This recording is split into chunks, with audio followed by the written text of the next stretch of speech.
Hello everyone, this is a Vissim video today and I will talk about doors for public transport vehicles, for example buses, or you can use them for trains or trams. I will show you how to set them up, how they work, and basically what can you do with them. So I have a very simple example here, but before I go on, I just say a quick thank you for everyone who liked, commented, subscribed to my channel, and also if you support me on Patreon or on YouTube as a member, thanks a lot. So in this example, I just have a link and a bus stop in a lay-by. And as you can see, there is a pink and a blue area. The pink is a platform edge. You need to create that if you want to use pedestrians. You can just right click on the bus stop. You can add the platform edge on the left or the right or both.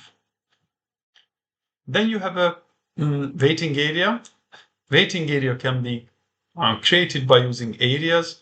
And if you just open it, go to public transport and elevators, you need to just use it as a waiting area and you just tick the PT stop that you want to use it for. Of course, there are some other settings as well. Maybe for a future video, we can look into those.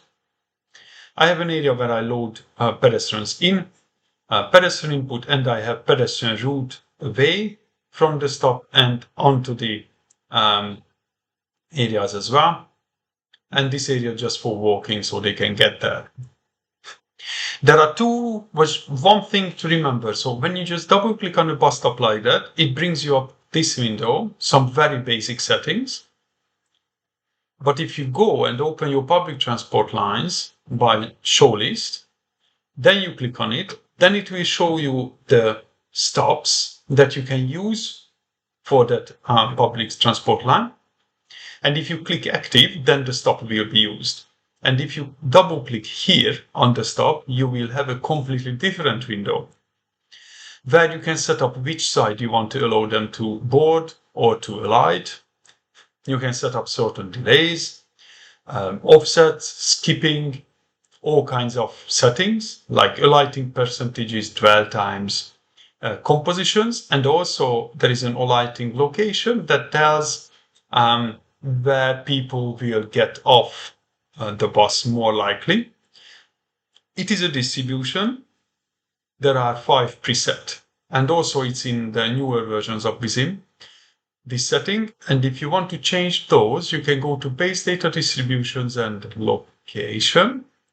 And here, when you double click, is the same way you can set up as a speed distribution. So if you do like center, you can see it focus on the center. And the way this graph works is on the left, you have the percentage, and on the horizontal, you have the location. So the more area you cover in the percentages, that will tell where that location will be used or what part of the location. So let me do an example. If I do this intermediate point that you can just add by left clicking with your control, or you can also right click and create new point. Or even probably if you just left click on it, now you need to have the control. So if you move this point, what that means is that 10% of the whole distance of that vehicle to the front. So if it's a 10-meter vehicle, the first 1 meter will be used by 20% of the people. If I move this here, that will mean that 40% of the people will use the first 10% of the vehicle. And if you do like something like this, that will mean that basically like 80-90% of the people, like from here up to there, that's like 80% of the people will use the from a 10-meter bus, for example, between 4 and 6 meters. So everyone will get off more or less in the middle. So you can play around with this. It is quite good. Then there are 2 ways to do passengers. So you either use models that come with Vissim, pre-installed. So if I go to segments, you can see there are files FBX and U3DM. So these come with Vissim.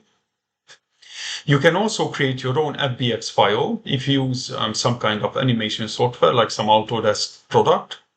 And you can create the animations. You can set up all the details you want. And the U3DM is like the new model type, comes with Vissim. Probably later more will be following this format, but you can create your FBX. But you don't need to do that. You can still get a SketchUp model, for example, from 3D Warehouse, where you can download it for free. And those vehicles will not have the animations anywhere. And pedestrians will still board and alight just without doors. They just appear basically through the vehicle. But that is all good. But when you have animations, or when you create your own file that is animated, when you select the doors here, you can see all the doors listed. So in this case, there are 4 doors. And if I just run the model, and let's just see the bus, I just try to show those doors, because they look like 2, but they are just basically 2 sets of doors, but it's 4. So as you can see, there are 4 doors, 1, 2, 3, 4.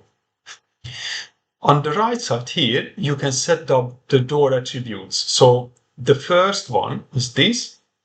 Position is 44 centimeter from the start of the bus. Then the Y offset is the distance basically from the aisle. So like from the longitudinal axis of the bus. You need to make sure that it's not too low. I think the default is somewhere around 1.2, 1.25. What you see here is I just changed it previously, just to see just to show it in an example. But also, if you don't set these up, or this number is very crazy, or Vissim will get you an error message that it changed it. Otherwise, you wouldn't have passengers getting on and off. I think it says it will change it in an error message. So just keep an eye on that. And the Z offset is just basically the ground clearance of the bus. So how high it is from the ground. The width is the width of the door. Side is which side that door can be used. So if you just have these doors without animation, you can use them on both sides. But if you have like a people mover or a tram, you can have actually a door on each side. But if you don't want to use animated doors, or if you don't have animated doors, you still need to set these doors up to set where pedestrians can or passengers can get off and on the bus. The usage is boarding or both, or lighting only, because in some places, some services only allow, for example, boarders to get in there. You can always get up there in the back, or in some countries you can get up only in the back. So in those cases, you just make sure you set these up.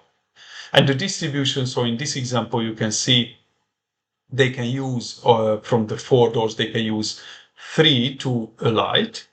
So in that case, the alighting profile will tell Vissim where people will get off the bus. And those are these location distributions that I just showed you.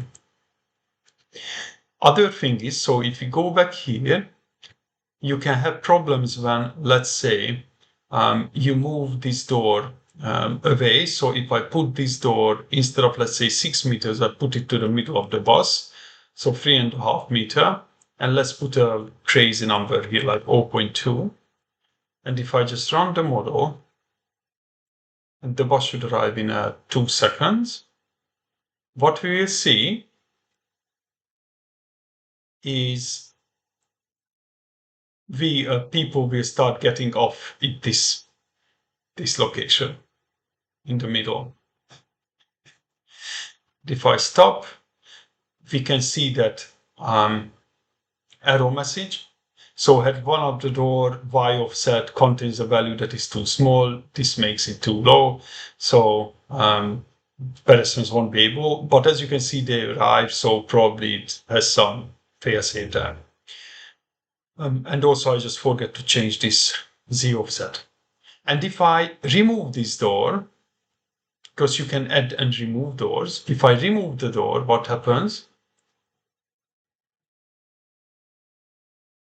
is, because I removed that one, so a door will be skipped, so it can't basically animate it because there is not enough doors set up.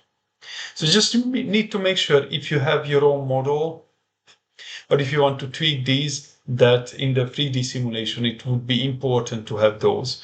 But if you list the number of doors, and even if the animation is somewhere else, you can still make people getting on and off. So if a 3D video is not that important to you, you can just, you just don't deal with that. Just make sure that you have all the doors listed here and all the setup. And this board delay type, you can just define basically a bit of delay in case you have a very, very busy train where it takes a long time for some people to move around. I hope you found it helpful. Please let me know if you have any questions or ideas, and just let me know in the comments. And as always, see you in the next one. And thanks for watching.